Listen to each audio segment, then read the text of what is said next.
Well, I've been aware of the different chemistries for lithium and other battery systems as well for many years, and I was always impressed of the robust and stable nature of the titanate batteries.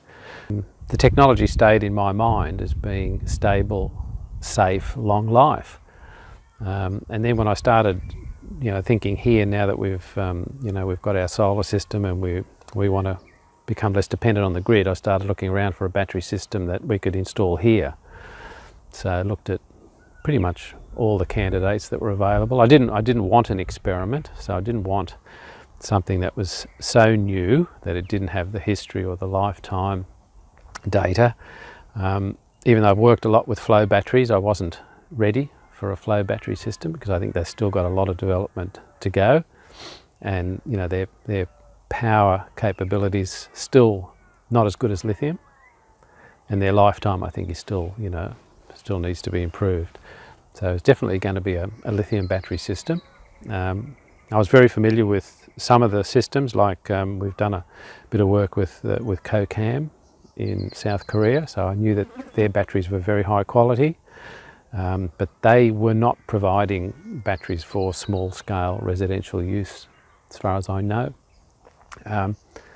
There was a couple of other requirements too. I wanted to be able to really to reach in and change the way the whole system was set up and operated, which meant that I need to have a platform that let me go in and access the data and the control systems.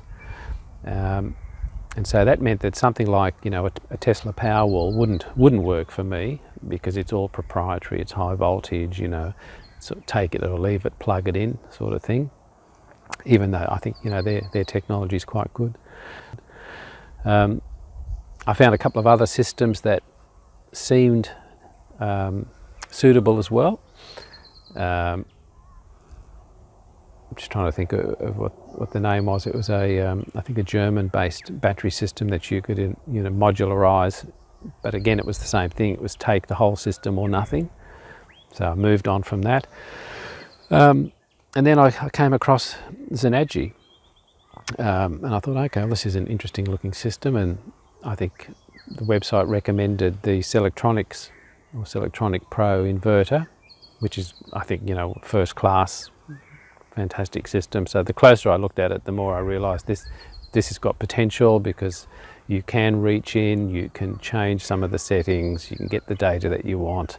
The batteries are very robust, so I did some background work on that, and I think the titanate chemistry is well proven now.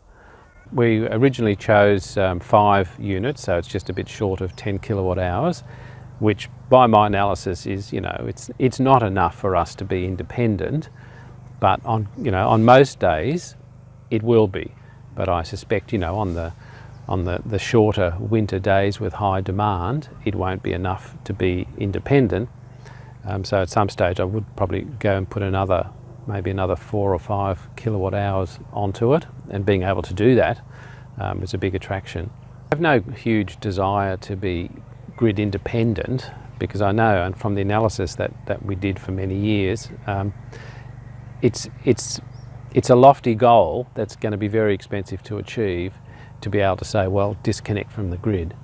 Our analysis really says that the sweet point is about 75% independence, because if you want to cover every single hour of the year, you're going to have a very big system, really oversized, probably oversized by a factor of 3 to 5.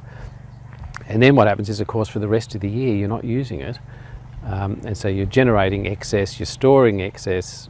You've got a bigger system than is economic, just to be able to say, well, we're disconnected from the grid. Now that the Zenaji Selectronic system can operate independently from the grid, so if the grid goes down, we still have our power. It just means that for some days of the year, we have to import, to meet that shortfall. I'm very, very happy with the technology so far, and